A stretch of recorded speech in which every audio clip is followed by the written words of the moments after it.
Everyone, आज मैं आप लोगों को अप्रैल मंथ के बारे में बताऊंगी कि अप्रैल मंथ वाले कैसे होते हैं, उनका हस्बैंड वाइफ का रिलेशन कैसा होता है, सास बहू के साथ में रिलेशन कैसा होता है, बच्चों के साथ में रिलेशन कैसा होता है। चलिए स्टार्ट करते हैं। अप्रैल मंथ के जो लोग होते हैं स्मार्ट होते हैं, सुंदर होते हैं, क्रिएटिव होते हैं, घमंडी होते हैं और फ्लर्टी होते हैं। ये लोग फ्लर्ट बहुत करते हैं। इनके जो फ्रेंड्स होते हैं वो बहुत जल्दी जल्दी ये चेंज करते रहते हैं, आज इसके साथ कल उसके साथ में इनका ऐसा रिलेशन होता है। इनका जो ये प्रॉब्लम होता है वो यंग एज के अंदर प्रॉब्लम होता है, बाकी कहीं पे कोई इशू नहीं होता है, बाकी जगहों पे ये काफी अच्छे होते हैं। बस इनका यही एक प्रॉब्लम होता है कि इनके फ्रेंड्स बदलते रहते हैं बहुत जल्दी जल्दी। हस्बैंड वाइफ जो होते हैं ये लोग अपने आप को बहुत अगर अप्रैल मंथ का हस्बैंड है या अप्रैल मंथ की वाइफ है तो ये अपने आप को बहुत सुंदर समझते हैं। सुंदर तो होते ही हैं, लेकिन ये अपने आप को सुंदर बहुत ज्यादा समझते भी हैं और इस बात का इनको घमंड भी होता है। और वो चीज ये जो है अपने पार्टनर को बोलते रहते हैं, ये अपने पार्टनर को हमेशा बोलते रहेंगे कि मैं आपसे ज्यादा सुंदर हूँ, मैं आपसे ज्यादा सुंदर हूँ, ये आप बताते रहते हैं। मतलब अपने पार्टनर को ये एहसास कराते रहते हैं कि ये जो है उससे ज्यादा सुंदर है, स्मार्ट है। अगर इनके बच्चों की बात करूं तो अप्रैल मंथ के जो बच्चे होते हैं नॉर्मल बच्चों से ज्यादा ये झूठ बोलते हैं और बातें छुपाते हैं, शरारती होते हैं। अप्रैल मंथ के बच्चों को और या जो टीनेज होता है उसमें बहुत ज्यादा ध्यान देने की जरूरत है, उनका बहुत अच्छे से आप ध्यान दीजिए, क्योंकि वहां पे इनके बिगड़ने के बहुत ज्यादा चांसेस होते हैं।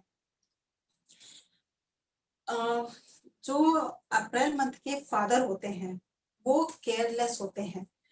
ऐसा नहीं है कि वो बच्चों का ध्यान नहीं देते हैं, उनकी परवरिश अच्छे से नहीं करते हैं, उनकी पढ़ाई लिखाई का ध्यान नहीं देते हैं, ऐसा नहीं है।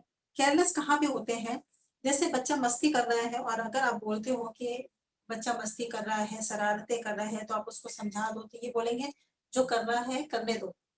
इस तरह से ये केयरलेस होते हैं।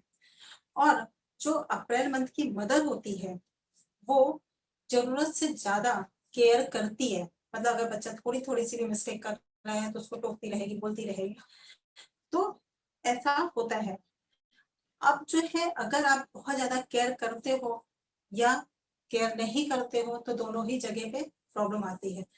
जरूरत से ज्यादा केयरलेस होना और जरूरत से ज्यादा केयर करना दोनों ही चीजों में दिक्कत होती है। तो इनका इस तरह का प्रॉब्लम होता है कि ये अपने बच्चों को या तो बहुत ज्यादा केयर करेंगे, हस्बैंड है तो केयर नहीं करेंगे, फादर है तो केयर नहीं करेंगे और मदर है तो जरूरत से ज्यादा केयर करती हैं। अब जो है बाकी रिलेशन में ये बहुत अच्छे होते हैं, कहीं पे कोई प्रॉब्लम नहीं होती, अपने रिश्तों को अच्छे से निभाते हैं, उनकी केयर करते हैं, अच्छे से लेके चलते हैं रिश्तों को। और जो है अगर अप्रैल मंथ के जो लोग होते हैं इनको घूमने फिरने का बड़ा शौक होता है, और लेडीज हो या जेंट्स हो कोई भी हो, इनको घूमने फिरने का बहुत शौक होता है। हिल स्टेशन पे जाएंगे, समुद्र के किनारे जाएंगे, ऐसी जगहों पे इनको घूमने फिरने का बहुत ज्यादा शौक होता है। अप्रैल मंथ के अगर सास ससुर हैं तो ये अपनी बहुओं को ज्यादा परेशान नहीं करते, इनकी बहुओं के बड़े मजे होते हैं। और अगर हस्बैंड और वाइफ दोनों ही अप्रैल मंथ के हैं तो क्या होता है, ये दोनों जो है किसी भी काम को कंप्लीट नहीं करते हैं। ये एक दूसरे के भरोसे पे काम को छोड़ देते हैं। इनको ऐसा लगता है हस्बैंड है तो सोचेगा कि वाइफ कर लेगी और वाइफ है तो वो सोचेगी हस्बैंड कर लेगा। जहाँ पे अप्रैल मंथ के दोनों होते हैं, हस्बैंड और वाइफ दोनों ही अप्रैल के हैं, तो मतलब अप्रैल मंथ मतलब चौथा महीना, चौथा नंबर मतलब राहु, और यहाँ पे आ गया राहु दोनों की किस्मत में, तो इनके काम पूरे नहीं होते हैं, इनके काम अधूरे रह जाते हैं, ये अपने काम को पूरा नहीं करते हैं। अब राहु है तो या तो फेम देगा या बदनामी देगा, दोनों में से कुछ एक देगा ही देगा। फिर अप्रैल मंथ के जो लोग होते हैं इनके डिवोर्स सबसे ज्यादा होते हैं। आप कुछ इस तरह से समझ लो कि अप्रैल मंथ वालों की जो शादी होती है, शादी के 2 साल बाद ही इनके 30% लोगों के डिवोर्स हो जाते हैं। और शादी के 20 साल बाद भी इन्हें इस बात का अफ़सोस नहीं होता है, बिल्कुल भी अफ़सोस नहीं होता है कि उन्होंने क्या किया। वो अपने पार्टनर से क्यों अलग हो गए, उन्होंने क्यों अपनी शादी को तोड़ दिया, इस बात का बिल्कुल अफ़सोस नहीं होता है, क्योंकि इनको चाहिए होता है अपनी लाइफ़ में फ्रीडम। अगर इनको फ्रीडम नहीं मिल रहा है, तो ये अपने रिश्तों को तोड़ देते हैं और ये अपने फ्रीडम को किसी भी किसी भी एज में एन्जॉय करते हैं। इसलिए ये ज़्यादातर जॉइंट फैमिली में भी रहना पसंद नहीं करते, ये सेपरेट रहना ज़्यादा पसंद करते हैं। फिर बाकी जो है इनके जो रिलेशन होते हैं वो बहुत अच्छे होते हैं, लेकिन इनकी फैमिली में क्या होता है कि सबसे ज़्यादा इनकी फैमिली में छोटी-मोटी लड़ाइयाँ होती रहती हैं।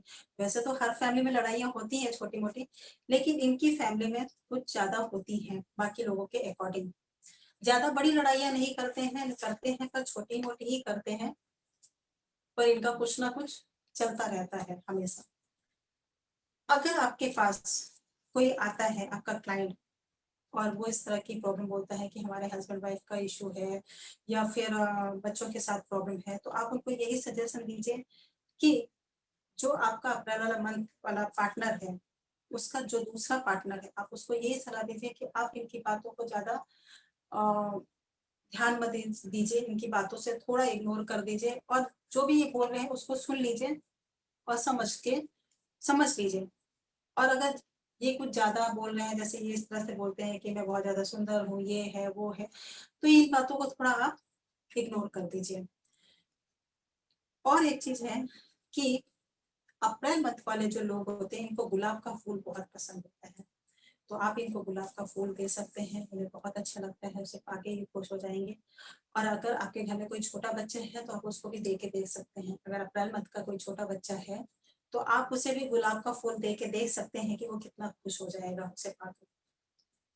ये लोग जो है छोटी-छोटी एक्टिविटी में बहुत खुश होते हैं, तो आप इन्हें सरप्राइज़ गिफ्ट दे सकते हैं, ये उससे भी बहुत खुश होते हैं। तो इनको छोटे-छोटे गिफ्ट देते रहिए, कुछ सरप्राइज़ गिफ्ट देते रहिए, ये लोग बहुत खुश रहेंगे।